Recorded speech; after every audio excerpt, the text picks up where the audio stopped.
എനിക്കിപ്പോൾ തോന്നുന്നു നന്നായി, എത്രയോ മൃഗങ്ങളെ രക്ഷപ്പെട്ടിരിക്കും. പക്ഷെ അത് കഴിഞ്ഞപ്പോൾ എനിക്ക് തോന്നി എനിക്ക് പിന്നെ സയൻസ് പഠിക്കാനായിട്ട് യാതൊരു താല്പര്യം തോന്നില്ല. വേണമെങ്കിൽ BSc സുവോളജി ബോട്ടണിയൊക്കെ എടുക്കാമായിരുന്നു.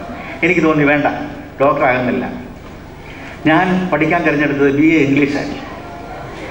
BA ഇംഗ്ലീഷ് പാസ്സായി കഴിഞ്ഞപ്പോൾ എനിക്ക് തോന്നി ഞാൻ ഏറ്റവും അധികം ശോഭിക്കാൻ സാധ്യതയുള്ളത് മലയാളത്തിലാണ്. അങ്ങനെയാണ് ഞാൻ മലയാളം MAക്ക് പഠിക്കാൻ ചേരുന്നത്. അന്ന് വേണമെങ്കിൽ എനിക്ക് ഇംഗ്ലീഷ് MAക്ക് ചേരാമായിരുന്നു, അല്ലെങ്കിൽ മറ്റേതെങ്കിലും ഒരു വിഷയത്തിന് ചേരാമായിരുന്നു. പക്ഷേ എൻ്റെ മനസ്സിലെപ്പോഴും എൻ്റെ മലയാള ഭാഷ തന്നെയായിരുന്നു.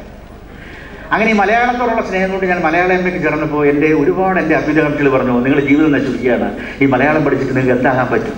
പക്ഷെ അതിലൊന്നും ഞാൻ കുലുങ്ങിയില്ല. ഞാൻ മലയാളം പഠിച്ചു. പിൽക്കാലത്ത് ഞാനൊരു IAS-കാരനായി. എനിക്കതിലൊന്നും അഭിമാനമേ ഉള്ളൂ. ഞാൻ എൻ്റെ മലയാളത്തെ അത്രമാത്രം സ്നേഹിച്ചതില്ല. ഒരിക്കലും ഞാൻ ഇംഗ്ലീഷ് മീഡിയത്തിന് എതിരാണെന്ന് നിങ്ങൾ കരുതരുത്. കാരണം ഇംഗ്ലീഷ് വളരെ അത്യാവശ്യമാണ്. പക്ഷെ മലയാളിയുടെ ഇംഗ്ലീഷിനെ പറ്റി നിങ്ങൾക്കുള്ള സങ്കല്പം എന്താണെന്ന് എനിക്കറിയില്ല. ഞാനിത് പറയാൻ കാരണം, ഞങ്ങൾ നർമ്മ കൈരളി എന്ന് പറഞ്ഞ ഞങ്ങൾക്കൊരു സംഘടനയുണ്ട് തിരുവനന്തപുരത്ത്. കേരളത്തിലെ ഹാസ്യ സാഹിത്യകാരന്മാരുടെ ഏക സംഘടനയാണ്. ഞാനാണ് ഇപ്പോഴത്തെ അതിൻ്റെ പ്രസിഡന്റ്. അതിനു മുമ്പ് സുകുമാർ സാറായിരുന്നു. 10 വർഷം മുമ്പ് ഞങ്ങൾ നർമ്മ കൈരളിയുടെ വാർഷികം ആഘോഷിച്ചപ്പോൾ ഞങ്ങൾ വിശിഷ്ടാതിഥിയായി ക്ഷണിച്ചത് കേരളം കണ്ട ഏറ്റവും പ്രഗത്ഭനായ വാഗ്മി ശ്രീ സുകുമാർ അഴീക്കോടിനായിരുന്നു. അദ്ദേഹം സദസ്സിനോട് ഒരു ചോദ്യം ചോദിച്ചു, ബ്രിട്ടീഷുകാരെ ഇന്ത്യ വിട്ടുപോകാൻ കാരണം.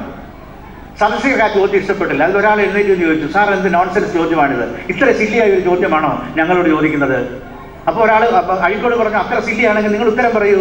അയാൾ പറഞ്ഞു, ആർക്കാണ് സാർ ഇതിൻ്റെ ഉത്തരം അറിഞ്ഞുകൂടാത്തത്? ബ്രിട്ടീഷുകാരെ ഇന്ത്യ വിട്ടുപോകാൻ കാരണം നമ്മൾ ഇന്ത്യക്കാരുടെ സ്വാതന്ത്ര്യ സമരം അതിനെതിരെ പിടിച്ചു നിൽക്കാൻ നിവൃത്തിയില്ലാതെ സന്ദർഭത്തിലല്ലേ സാർ മൗണ്ട് ബാറ്റൻ പ്രഭു നമുക്ക് സ്വാതന്ത്ര്യം നൽകിയത്?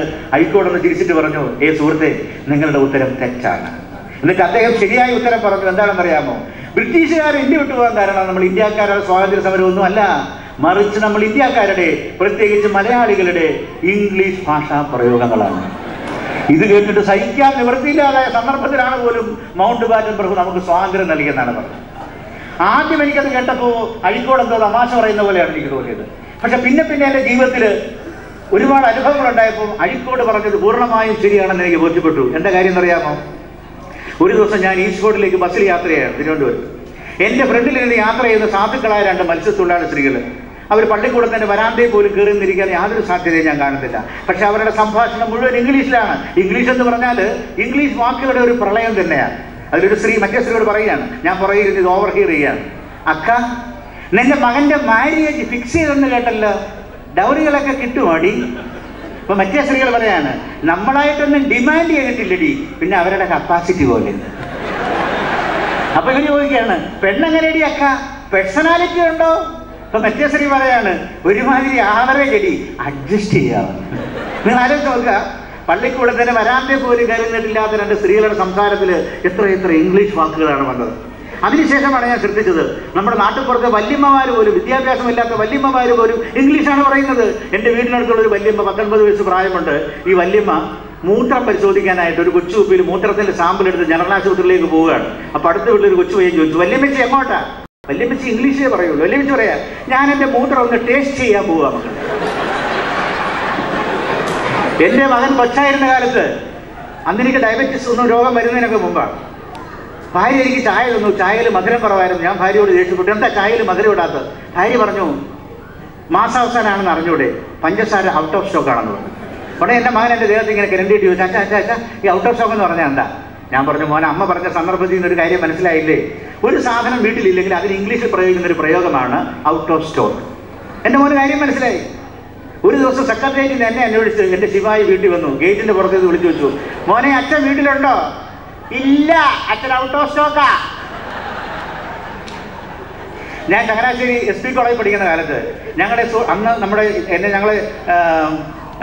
ഞങ്ങളെ സോഷ്യൽ സ്റ്റഡി പഠിപ്പിച്ച ഭഗവതലക്ഷൻ എന്ന ബിഷപ്പാണ്. ഞങ്ങളെ പിന്നെ ബയോളജി പഠിപ്പിച്ച ഒരു അധ്യാപകനുണ്ട്. ആ അധ്യാപകൻ ഇംഗ്ലീഷിനെ പറ്റി ഒരുപാട് രസകരമായ കഥകൾ കോളേജിൽ പ്രചരിച്ചിരുന്നു. എന്താണെന്നറിയാമോ? ഈ അധ്യാപകൻ 40 വയസ്സിലാണ് കല്യാണം കഴിക്കുന്നത്. അതുവരെ ഒരു ലോഡ്ജിൽ ഒരു അരിവെപ്പുകാരനെ കൂടെ താമസിപ്പിച്ചുകൊണ്ടാണ് ഭക്ഷണം പാകം ചെയ്ത് കഴിച്ചിരുന്നത്. അപ്പോൾ ഇദ്ദേഹം വിവാഹം കഴിച്ചപ്പോൾ അരിവെപ്പുകാരൻ്റെ ജോലി നഷ്ടപ്പെട്ടു. ഈ അരിവെപ്പുകാരനെ മറ്റൊരു കോളേജ് അധ്യാപകന് പരിചയപ്പെടുത്തി കൊടുത്തുകൊണ്ട് അദ്ദേഹം എഴുതി കൊടുത്ത ശുപാർശകത്തിലെ വാചകം ഇങ്ങനെയായിരുന്നു, ശ്രദ്ധിക്കുക. മലയാളി ടിപ്പിക്കൽ ഇംഗ്ലീഷാണ്. അമേരിക്കക്കാരായ നിങ്ങൾ സമ്മതിക്കുമെന്ന് എനിക്കറിയില്ല. The bearer of this letter has cooked me for the last 18 years. കഴിഞ്ഞ 18 വർഷമായിട്ട് ഇയാൾ എന്നെ പാചകം ചെയ്യാനാണ്. And I found him to be very delicious. ഞാൻ അയാളെ വളരെ സ്വാദുള്ളതായി കണ്ടുവെന്നാണ്. ഈ അടുത്ത കാലത്ത് എൻ്റെ ഒരു സ്നേഹിതൻ്റെ അമ്മ മരിച്ചു. അപ്പോൾ ആ സമയത്ത് ഞാനൊരു ടൂറില്, അപ്പോൾ ഞാൻ വീട്ടിൽ വന്നപ്പോഴാണ് ഇങ്ങനെ സ്നേഹിതൻ്റെ അമ്മ മരിച്ചുപോയി. അപ്പോൾ ഒരു ഉപകാരത്തിന് വേണ്ടി ഞാൻ സ്നേഹിതൻ്റെ വീട്ടിൽ പോയി. ഞാൻ വളരെ വിഷമത്തോടുകൂടി സ്നേഹിതൻ്റെ ഭാര്യയോട് ചോദിച്ചു, അമ്മച്ചിക്ക് എന്തായിരുന്നു അസുഖം? അപ്പോൾ അല്പസ്വല്പം ഇംഗ്ലീഷ് പറയുന്ന സ്വഭാവക്കാരിയായ സ്നേഹിതൻ്റെ ഭാര്യ പറയുകയാണ്, അമ്മച്ചിക്ക് അങ്ങനെ പ്രത്യേകിച്ച് അസുഖമൊന്നും ഇല്ലായിരുന്നു സാറേ, അമ്മച്ചിക്ക് റൊമാൻറ്റിക് ഫീവർ ആയിരുന്നു. ഞാൻ ഒരുപാട് ഫീവറെ പറ്റി കേട്ടിട്ടുണ്ട്, റൊമാൻറ്റിക് ഫീവറെ പറ്റി കേട്ടിട്ടുണ്ട്. പക്ഷേ 10-90 വയസ്സായാൽ ആളുകൾക്ക് മരിക്കാൻ പാകത്തിലുള്ള ഒരു രോഗമാണ് ഈ റൊമാൻറ്റിക് ഫീവർ എന്ന് അന്നാണ് ഞാൻ മനസ്സിലാക്കിയത്. അപ്പൊ ഇത്രയും സംഭവങ്ങൾ പറഞ്ഞാൽ നിങ്ങൾക്ക് ഒരു കാര്യം മനസ്സിലായിട്ടുണ്ടല്ലേ? സുകുമാർ അഴീക്കോട് പറഞ്ഞതിൽ എന്തോ ഒരു വാസ്തവം. അപ്പോൾ ഇന്ന് അദ്ദേഹം പറഞ്ഞ് ശരിയായിരിക്കാൻ കാരണമുണ്ട്. മൗണ്ട് ബാറ്റൻ എന്നുള്ളത് നമുക്ക് സ്വാതന്ത്ര്യം നൽകിയത് ഈ പിന്നെ നമ്മുടെ മലയാളികളുടെ, ഇന്ത്യക്കാരുടെ, പ്രത്യേകിച്ച് മലയാളികളുടെ ഇംഗ്ലീഷ് ഭാഷാ പ്രയോഗങ്ങൾ കേട്ടിട്ടാണ് എന്ന് വിശ്വസിക്കാൻ ഞാൻ നിർബന്ധിതനായിരിക്കുകയാണ്. ഈ ഭാഷ എന്ന് പറയുമ്പോൾ ഞാൻ ഇവിടെ വന്നു. കഴിഞ്ഞ ദിവസം ഞാൻ എന്നറിയാം, നമ്മളവിടെ നാട്ടിലൊക്കെ ഭയങ്കര ബഹുമാനം കിട്ടുന്ന ആളല്ലേ. ഈ അമേരിക്കയിലേക്കുള്ള ഫ്ലൈറ്റ് കയറി കഴിഞ്ഞാൽ പോയി ആത്മഹത്യ ചെയ്താൽ, കാരണം എന്ത് മോശമായിട്ടാണെന്ന് അറിയാമോ? ഈ സെക്യൂരിറ്റിക്കാരൊക്കെ ദേഹം മുഴുവൻ ഞെക്കിയാണ് പരിശോധിക്കുന്നത്. ഞെക്കി പരിശോധിച്ചാൽ മാത്രമല്ല, ഒരു വെണ്ണപ്പിള്ളേൻ്റെ പെട്ടി തുറന്ന് മുഴുവൻ കുഴച്ച് മറിഞ്ഞു. ഞാനേതോ കള്ളനോ തെമ്മാടിയോ ആണ് അവിടെ ഇന്ത്യയിൽ നിന്ന് അമേരിക്കയിൽ എന്തോ അക്രമം കാണിക്കാൻ വന്നാണെന്നുള്ള ഒരു ധാരണയിലാണ്. എനിക്ക് സത്യത്തിൽ ഭയങ്കരമായിട്ട് ഹ്യൂമിലിയേറ്റഡ് ആയത്.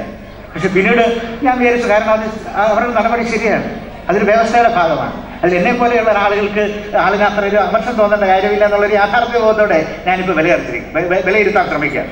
ഇപ്പം ഇവിടെ വന്നപ്പോൾ എനിക്കൊരു പ്രശ്നം എന്ന് വെച്ചാൽ, ഈ സാഹിബിൻ്റെ ഭാഷയിൽ എനിക്ക് അങ്ങോട്ട് പെട്ടെന്ന് മനസ്സിലാകാൻ പറ്റില്ല. നാട്ടുപുറത്ത് ജനിച്ച് വളർന്ന ആളായതുകൊണ്ടായിരിക്കും. പക്ഷെ ഇംഗ്ലീഷൊക്കെ അറിയാം കേട്ടോ, ഇംഗ്ലീഷൊക്കെ നന്നായിട്ട് അറിയാം. അപ്പോൾ ഈ സത്യം പറഞ്ഞാൽ, നിങ്ങളിപ്പോൾ ഇന്ത്യയിൽ എവിടെയെങ്കിലും പോയിട്ട് ഇംഗ്ലീഷ് പറഞ്ഞിട്ട് വലിയ കാര്യമില്ല. അത് പറയാൻ വേണ്ടി കൂടിയാണ് ഞാൻ ഈ സന്ദർഭം ഉപയോഗിക്കുന്നത്. ഞാൻ 4 തവണ കേന്ദ്ര നിരീക്ഷകനായിരുന്നു, ഇലക്ഷൻ്റെ തെരഞ്ഞെടുപ്പ് നിരീക്ഷകനായിരുന്നു.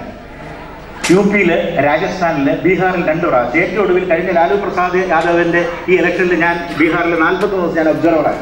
എനിക്ക് ഏറ്റവും വലിയ പ്രശ്നം എന്താണെന്ന് അറിയാമോ? ഞാൻ 10ാം ക്ലാസ് വരെ ഹിന്ദി പഠിച്ചിട്ടുള്ളൂ. ബീഹാറിലെ ആളുകൾക്ക് ആർക്കും ഇംഗ്ലീഷ് അറിയില്ല. 2% ആളുകൾക്ക് മാത്രമേ ഇംഗ്ലീഷ് അറിയാവുള്ളൂ. ആ 2% ആൾക്കാരിനാണ് ബീഹാറിലെ IAS മറ്റും വരുന്നത്. അപ്പോൾ അവിടെ BA MA പരീക്ഷ പാസ്സാകാൻ വേണ്ടി ഇംഗ്ലീഷ് പഠിക്കേണ്ട കാര്യമില്ല, ഹിന്ദിയിലാണ് എല്ലാവരും എഴുതുന്നത്. ഡെപ്യൂട്ടി കളക്ടർമാർക്ക് ഇംഗ്ലീഷ് അറിയില്ല, ഹിന്ദി അറിയാവുള്ളൂ. SLC പരീക്ഷയ്ക്ക് ഹിന്ദി പാസ്സാവണോ ഇംഗ്ലീഷ് പാസ്സാവണോ നിർബന്ധമില്ല. ഇംഗ്ലീഷ് 0 മാർക്ക് കിട്ടിയാലും മെട്രിക്കുലേഷൻ പാസ്സാകും. അപ്പോൾ ഡെപ്യൂട്ടി കളക്ടർമാരോട് പോലും ആശയവിനിമയം നടത്താൻ പ്രയാസമുണ്ട്. കാരണം ഇംഗ്ലീഷിൽ പറയുമ്പോൾ അവർക്ക് ബ്രോക്കൺ ഇംഗ്ലീഷാണ്. അപ്പോൾ എൻ്റെ കൂടെ വന്ന ഗൈഡ് MA ഒരു പോലീസുകാരൻ കോൺസ്റ്റബിൾ ഉണ്ടായിരുന്നു, SI ഉണ്ടായിരുന്നു. അയാൾ MA LLB-കാരനാണ്. പക്ഷേ അയാൾക്ക് ഇംഗ്ലീഷ് വേണ്ടത് അറിഞ്ഞുകൂടാ. അപ്പോൾ ഞാൻ നേപ്പാൾ ബോർഡറിലായിരുന്നു, അതിനപ്പുറത്ത് നേപ്പാളാണ്, ബീഹാറിൻ്റെ. അപ്പോൾ അയാൾ എന്നെ പരിചയപ്പെടുത്തിയത്, sir A river that side Nepal sir. അപ്പോൾ ഇതാണ് അവിടുത്തെ ടിപ്പിക്കൽ ഇംഗ്ലീഷ്. ഇനിയാണ് പ്രശ്നം. അപ്പോൾ ബീഹാർ എന്ന് പറഞ്ഞാൽ തോക്കുകൾ കഥ പറയുന്ന നാടാണ്. അവിടെ തിരുവനന്തപുരത്തേക്ക് പോകുമ്പോൾ എനിക്കൊരു പ്രതീക്ഷയില്ലായിരുന്നു ഞാൻ ജീവനോടെ തിരിച്ചു വരുന്നത്. കാരണം ബീഹാറിൽ തന്നെ ഒരു പോലീസ് പാർട്ടിയെ കുഴിബോംബുകളിട്ട് അവിടെ നക്സലൈറ്റുകൾ കൊന്നുകളഞ്ഞു. അപ്പോൾ ഈ നക്സലൈറ്റ് ഏരിയയിൽ തന്നെയാണ് ഇത് എനിക്ക് കിട്ടിയ നിയോജക മണ്ഡലം. അപ്പോൾ ഞാൻ വളരെ പേടിച്ചിരുന്നു. അപ്പം പക്ഷേ അവിടെ ചെന്ന് കഴിഞ്ഞിട്ട് ഞാൻ അവസരത്തിനൊക്കെ ധൈര്യം നേടി. അങ്ങനെ അത് നമ്മുടെ ഉദ്യോഗത്തിൻ്റെ ഭാഗമാണ്. കാരണം അവിടെ നമ്മൾ ഭയപ്പെടാൻ പറ്റില്ല. ഞാൻ അങ്ങനെയുള്ള കാര്യങ്ങൾ വളരെ ധൈര്യം കാണിക്കുന്ന ഒരാളാണ്. രാത്രി 11 മണി സമയത്ത് ഞാൻ വിജനമായ ഒരു പ്രദേശത്തോട് വരും. എനിക്ക് 5 അംഗരക്ഷകരുണ്ട്, സുരക്ഷാ ഭടന്മാരുണ്ട്. അതിൽ ഒരാൾ എൻ്റെ വണ്ടിയുടെ ഫ്രണ്ടിൽ ഇരിക്കും, ബാക്കി 4 പേര് ഒരു ജീപ്പിലാണ് വരുന്നത്. രാത്രി 11 മണി സമയം ഒരു വിജന പ്രദേശം. ഞാൻ നോക്കുമ്പം എൻ്റെ പുറകെ ഈ സുരക്ഷാ ഭടന്മാരുടെ വാഹനം കാണാനില്ല. ഞാനാകെ ഭയന്നു. കാരണം ഇപ്പം നക്സലൈറ്റുകൾ വന്ന് വെടിവെച്ചാൽ എൻ്റെ കാര്യം ക്ലോസാണ്. ഒരിക്കലും ഞാൻ തിരുവനന്തപുരത്തേക്ക് തിരിച്ചു പോകില്ല. ഞാനാകെ ഭയന്നു. ഞാൻ വണ്ടി നിർത്താൻ ആംഗ്യം കാണിച്ചു. ഡ്രൈവർ വണ്ടി നിർത്തി. അവർ വന്നിട്ട് പോകാമെന്നുള്ള രീതിയിൽ ഞാൻ അവിടെ വന്നു. ഒരു അരമണിക്കൂർ കഴിഞ്ഞപ്പോൾ കാണാം ഈ സുരക്ഷാ ഭടന്മാരുടെ ജീപ്പ് എൻ്റെ പുറകെ വരുന്നു. എനിക്കത് ദേഷ്യം വന്നു. കാരണം എനിക്ക് ദേഷ്യം വന്നാൽ അത് ഭാഷ വേണ്ടേ? ഇംഗ്ലീഷ് ദേഷ്യപ്പെട്ടിട്ട് കാര്യമുണ്ടോ? ഇല്ല. മലയാളത്തിൽ ദേഷ്യപ്പെട്ടിട്ട് കാര്യമുണ്ടോ? ഹിന്ദി ദേഷ്യപ്പെടാൻ എനിക്കറിയാണ്ട് ഹിന്ദി അറിയാമോ? ഞാൻ ആകെ വിഷമിച്ചു പോയി. ഞാൻ ദൈവത്തോട് പ്രാർത്ഥിച്ചു, ദൈവമേ എനിക്കല്പം ഹിന്ദി തരൂ. എവിടെ നിന്നാണെന്ന് അറിയില്ല, ദൈവം എൻ്റെ മനസ്സിലേക്ക് ഹിന്ദി തന്നു. ഞാൻ മമ്മൂട്ടിയെ പോലെ തോൽപ്പിക്കുന്ന പ്രകടനമാണ് നടത്തിയത്. ഞാൻ ചോദിച്ചു, അറിയാവുന്ന ഹിന്ദി, ദൈവം കൊണ്ട് തന്ന ഹിന്ദി. ഏഹേ സുരക്ഷ, ഏഹേ മേരി സുരക്ഷ, ഇത്തനി ഉത്തരവാദിത്തം യാത്രികോ മേനെ കഭി നഹീ ദേഖാ. ആ പോലീസുകാരൻ ഇങ്ങോട്ട് വന്നിട്ട് ക്ഷമ കീജിയെ സാബ് എന്ന് പറഞ്ഞു. ഞാൻ ഉടനെ പറഞ്ഞു മേ ക്ഷമി റെഡി ഹും.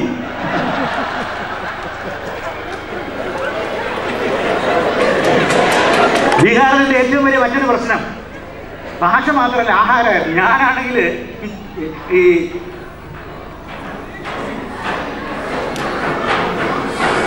എനിക്ക് കുറിപ്പ് തരുമ്പോൾ ഭയങ്കര പേടി. എന്താണെന്നറിയാമോ ഒന്ന് മതിയാക്കിയിട്ട് പോകുവാന്ന് വല്ലതാണെങ്കിലോ. അങ്ങനെ അല്ല കേട്ടോ. അവസാനിപ്പിക്കുമ്പോൾ ഒരു പാരഡി പാട്ട് കൂടി പാടി അവസാനിപ്പിക്കണമെന്ന്.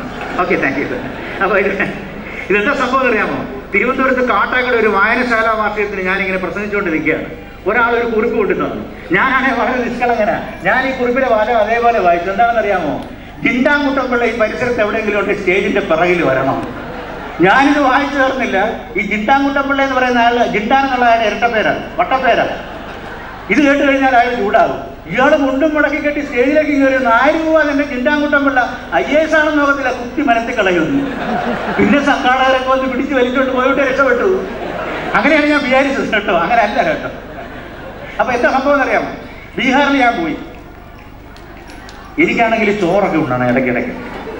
ബീഹാറിലാണെങ്കിൽ ഒന്നും കിട്ടത്തില്ല.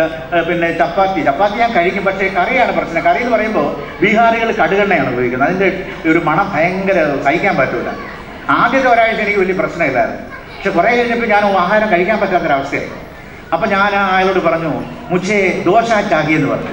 എനിക്ക് ഹിന്ദിയിലെ കാക്കിക്ക് എങ്ങനെ പ്രയോഗിക്കണമെന്ന് അറിയില്ല.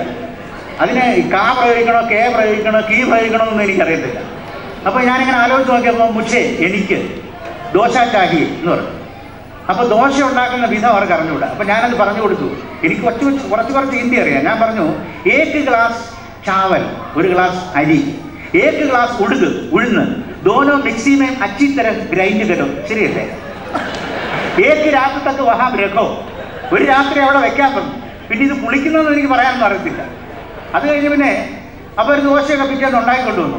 അപ്പോഴേക്കും എനിക്ക് ചമ്മന്തി വേണം, കടുക് വറുത്ത ചമ്മന്തി വേണം. നാരിയൽ കി ചട്നി ചാഹി എന്ന് പറഞ്ഞു. ഉടനെ അവർ നാരിയൽ കി ചട്നി കൊണ്ടുവന്നു.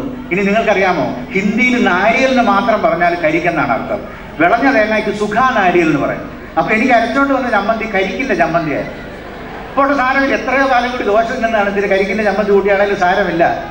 ഇന്ന് പിന്നെ നമ്മുടെ മിസസ് മൻമോഹൻ ആയിരുന്നു നല്ല രുചിയുള്ള ദോശ ഉണ്ടാക്കി തന്നു. ഇന്ന് ഞാൻ 8-10 എണ്ണം കഴിച്ചു. എനിക്ക് ദോശ ഭയങ്കര ഇഷ്ടമാണ്. ഞാനവിടെ പറയുകയും ചെയ്തു. അപ്പോൾ ഈ നാരിയൽ കി ചട്നി കൊണ്ടുവന്നു. അതൊക്കെ ഇത് കടുക് വറക്കണ്ടേ? ഈ കടുക് വറക്കുന്നതിന് ഹിന്ദിയിൽ എങ്ങനെയാണ് പറയേണ്ടതെന്ന് എനിക്ക് അറിഞ്ഞുകൂടാ. ഞാനിങ്ങനെ ആലോചിച്ച് നോക്കി. 10ാം ക്ലാസ്സിൽ ഹിന്ദി എവിടെങ്കിലും വരുന്നുണ്ടോ എന്ന് നോക്കി. തേൽ എന്നാണ് എണ്ണയ്ക്ക് പറയുന്നത്. തേൽ ഉപാൽ കരോ, എണ്ണ തിളപ്പിക്കുക. ഉസ്മേ സരസ്വം, കടുക്. ഇത്രയും പറഞ്ഞു കഴിഞ്ഞപ്പോൾ ഇടുക എന്നുള്ളതിൻ്റെ ഹിന്ദി എനിക്ക് വരുന്നില്ല. ഞാൻ പറഞ്ഞു സരസ്വം ഏത് ടട്ടൻ ശബ്ദം പോകാം. അപ്പോൾ അവർക്ക് മനസ്സിലായി കടുക് വറക്കുക എന്നുള്ളതാണ്. അങ്ങനെ കടുക് വറക്കം കൊണ്ടുവന്നു. ഞാനിപ്പോൾ ആലോചിക്കുന്നറിയാമോ, നമ്മൾ ഇംഗ്ലീഷ് പഠിച്ചിട്ട് വല്ല കാര്യമുണ്ടോ? ഉത്തരേന്ത്യ പോയിട്ട് അവിടെ ഹിന്ദി പഠിക്കണം. ഞാൻ കാസർഗോഡ് കളക്ടറായിരുന്നപ്പോൾ, ഇവിടെ കാസർഗോഡുകാരെങ്കിലും ഉണ്ടോ, കന്നഡ അറിയാവുന്നവരുണ്ടോ? ഞാൻ 1.5 മാസം കൊണ്ട് കന്നഡം പഠിച്ചിട്ട് ഞാൻ കാസർഗോഡ് പല യോഗങ്ങളിൽ ഞാൻ കന്നഡത്തിൽ സംസാരിക്കാനും അവർക്ക് അത്ഭുതമായിരുന്നു. തിരുവനന്തപുരത്ത് നിന്ന് വന്ന ഒരാൾ ഈ കന്നഡ സംസാരിക്കുന്നു, കന്നഡ പഠിക്കും. എൻ്റെ ആദ്യത്തെ പ്രസംഗം തന്നെ ഞാൻ മാതൃഭൂമിയിൽ ബോക്സ് വാർത്തയായിരുന്നു. കളക്ടറുടെ കന്നി പ്രസംഗം സദസ്സിനെ ഇളക്കി മറിച്ചു. ഇതൊക്കെ ഒരു നമ്പരാണ് കേട്ടോ.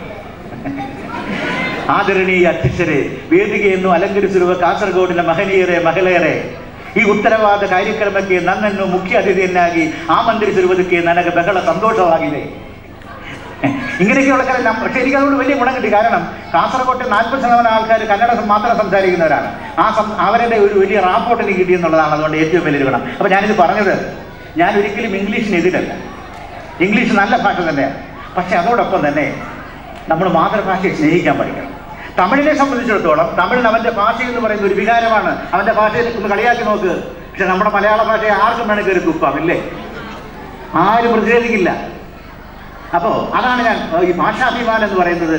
അത് ശരിക്കും പറഞ്ഞാൽ ഏറ്റവും വലുതാണ്. പക്ഷെ ഒരു കാര്യത്തിൽ എനിക്ക് അഭിമാനമുണ്ട്, സന്തോഷമുണ്ട്. കാരണം കേരളത്തിലില്ലാത്ത ഭാഷയോടുള്ള സ്നേഹം നിങ്ങൾ ഇവിടെ വരുമ്പോൾ നിങ്ങൾ കാണിക്കുന്നു.